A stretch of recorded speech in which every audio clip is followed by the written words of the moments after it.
Ah, yeah. Hello. Imagine you're sitting in the freezer department in a butcher shop, like cold enough to freeze a carcass, and you've got your heater going full blast, and all it's doing is making your knee warm. That's how it is today. Christ. It's not even May. This is going to be a long, long, bloody winter. Anyway, got that out of the way. Um, I, I woke up with a screaming heebie-jeebies at 2 o'clock this morning, but it was so cold I couldn't go through all my records. There's thousands of them. I had this horrible feeling that for some reason I just couldn't remember if I still had um what's it called? Shit. No, not that.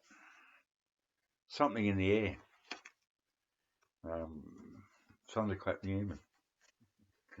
What a great record.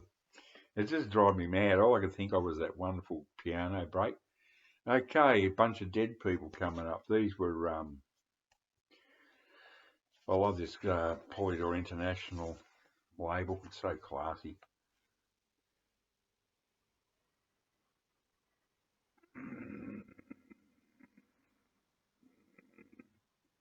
Something in the air. Thunderclap Newman. You know, I bought this in 1969, and I don't think I've played it since. Yeah, it's in mint minus. It was just weird. When you get old, you get these really. See, I get up and have a really strong coffee at 2, which is a big mistake because by 4 o'clock I'm jittery and start having horrible, weird panic attacks and things. I shouldn't do it, but it's there. It's there. Thank goodness. All right. So something in the air, Thunderclap Newman. Now most of that band are deceased. The 3 main members are. Now 2/3 of this band are now deceased.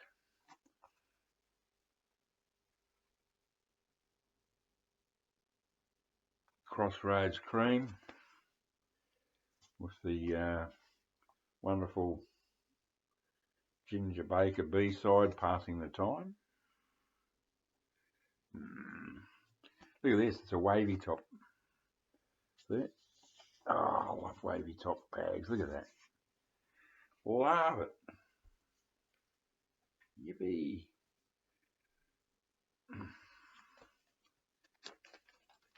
All 3 members of this band are dead. Long gone. Especially the main man. Hard to believe. You know, when I bought this I was, what, 17, 18.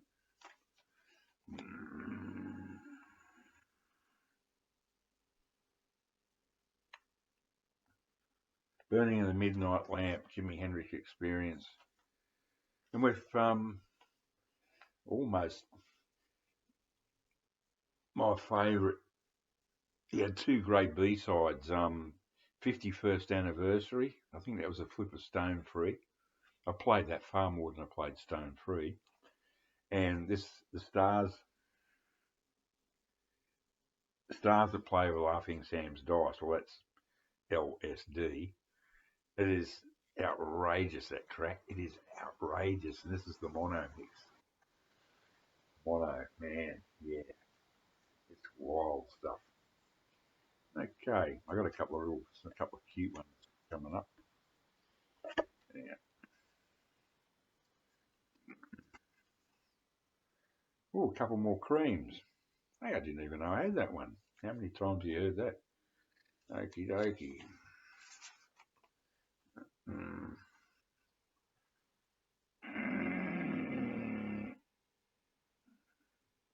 White Room Cream. And another good Ginger Baker track. He's a pretty good songwriter, actually. Passing the Time. sorry, those were the days. Good single, that man. That's almost single of the year to me. 1968, White Room by Cream. I can't think of any other track. Maybe Fire by the Crazy World of Arthur Brown. But that one really. Oh yes, of course. All Along the Watchtower, Jimi Hendrix. I don't have that on a single because I got it on the album. But White Room and All Along the Watchtower. Those are the two number one. Oh yeah, 45s from 1968 to me. The minute I hear them, and I never ever get sick of hearing them ever, I'm thrown straight back to being 17, 18 almost, and yeah, and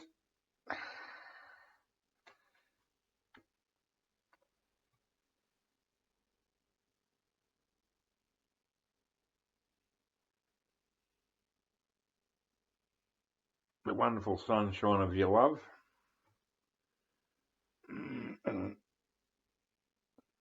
Swalabra. Something, I think it's like She Wears something or other on her. I don't know. Two great tracks. They don't make singles like this anymore. They just don't. Powerful, powerful, powerful stuff. Okay, moving on into the 70s and the 80s now. We've gone from the black Polydor International, which I think, I know that's Australia, but I'm not sure if they had that for other countries, but it's a very stylish label.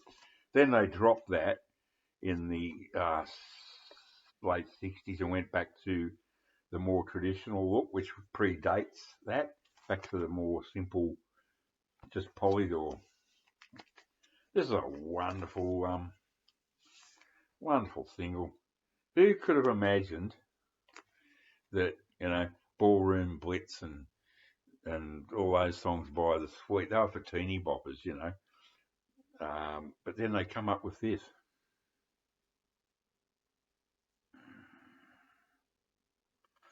Love Is Like Oxygen. What a classic. 1976. I'm glad, because the Sweet actually did start out as a sort of a heavy prog band and got turned by their producers, turned into a sort of a bubblegum, good bubblegum, don't get me wrong, but they were a bit pissed off with that. They weren't happy about it at all. I don't blame them. And that's a perfect example of what they could do. That's a great track, Love Is Like Oxygen. Now, this is a terrible song, more or less, and but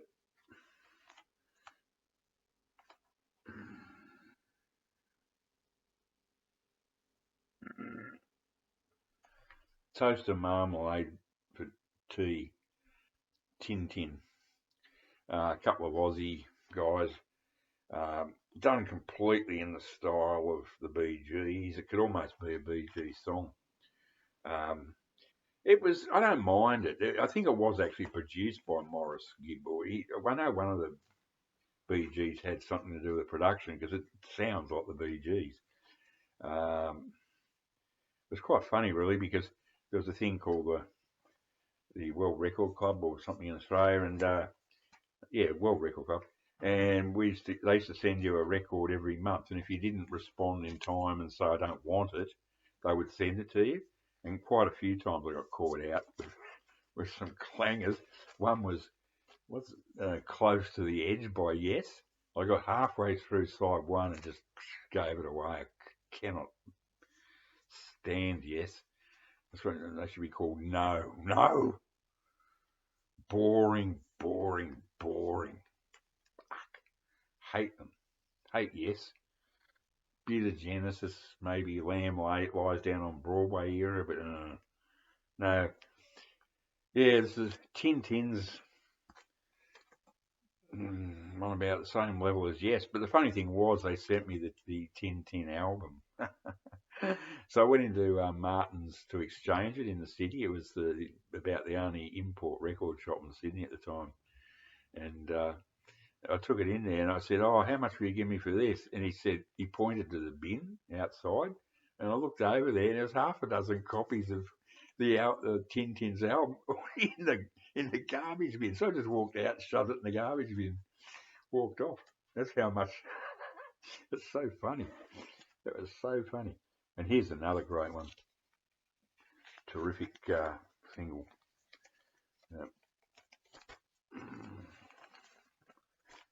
Yeah, I love this one. Visage, Fade to Grey.